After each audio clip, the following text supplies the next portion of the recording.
Hi guys, magandang araw po sa inyong lahat. Ito naman pong kaibigan niyo si Jake. Sa video natin ngayon, talakayin natin ang pinaka-controversial na issue regarding po sa online gambling.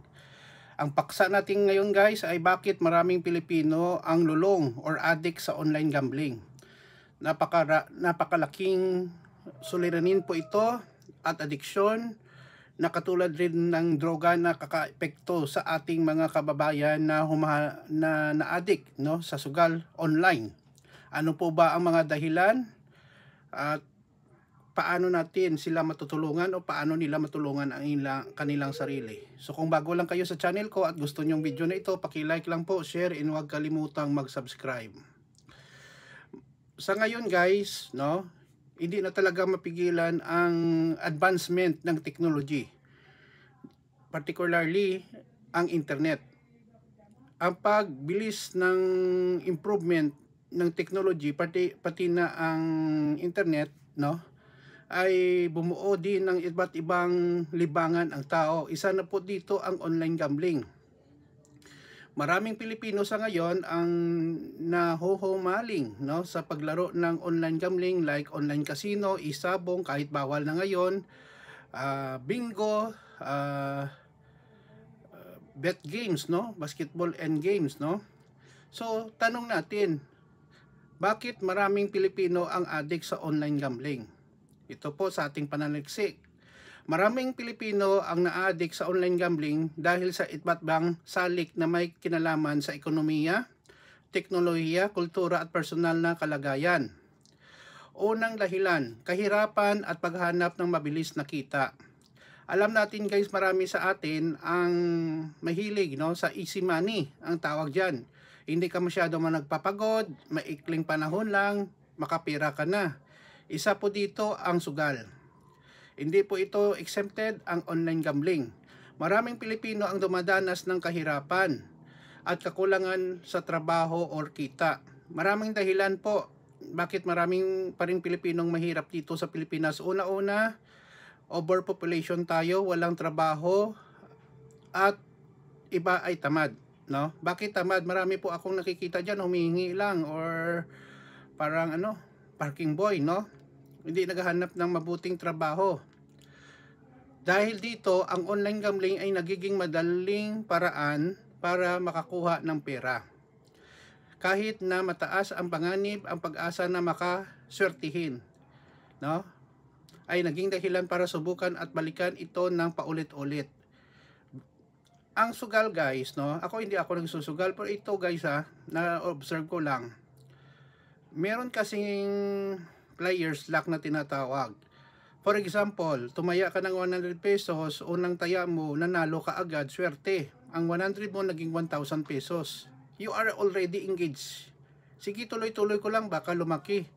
Hindi mo pala alam, sa continue mo ng paglalaro ng sugal, ay natatalo ka na. Okay?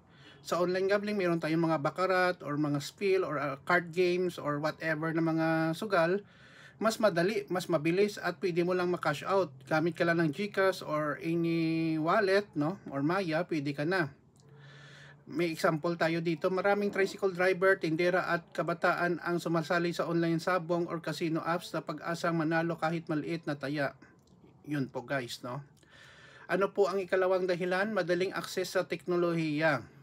Dahil sa malawak na paggamit ng smartphones at murang internet, mas naging madali para sa maraming Pilipino ang maglaro ng online gambling apps. Kahit nasa bahay lang or kalsada, pwedeng maglaro gamit lang ang cellphone. Sa ngayon guys, no, marami ng cellphone kahit hindi masyado mahal, pwede ka na makapaglaro, no, makapag-install na mga online gambling, no, ng mga applications, no.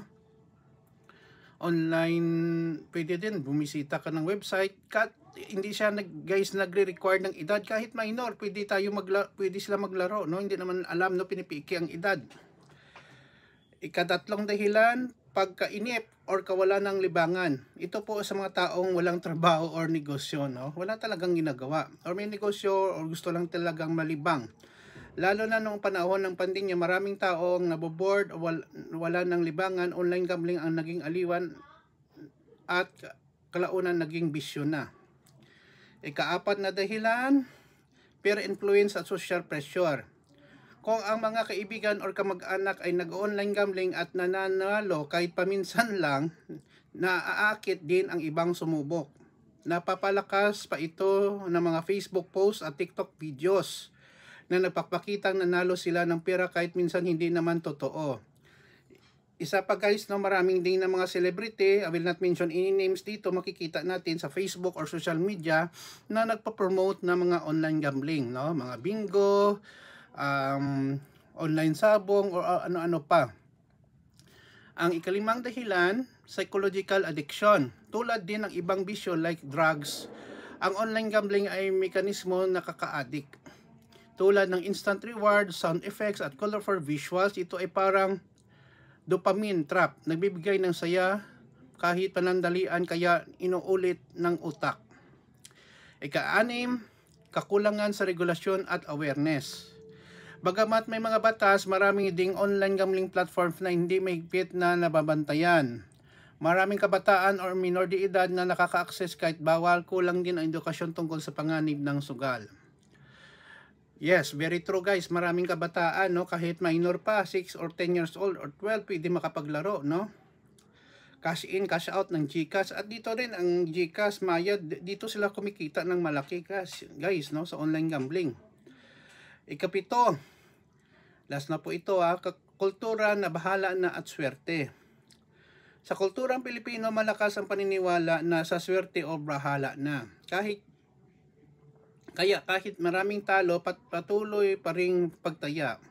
Ang pananampalataya na baka ito ang pagkakataon ko ay naging motibasyon. Well, ang sugal guys is play game of chance, no?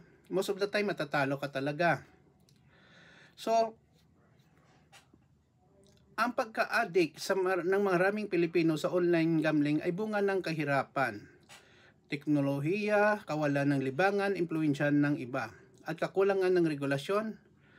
Kailangan natin dito guys ang edukasyon sa mga school, suporta ng mental health, at mas mahigpit na batas upang matulungan ang mga taong naapektuhan nito. Yun lang po guys, sana po may natutunan po kayo sa ating video. Maraming salamat po sa inyong panonood at suporta. Please like, share, and huwag kalimutang mag-subscribe sa channel ko. Ito naman pong kaibigan nyo si Jake. Paalam. Ingat po tayo lagi guys ha. I love you all. Thank you.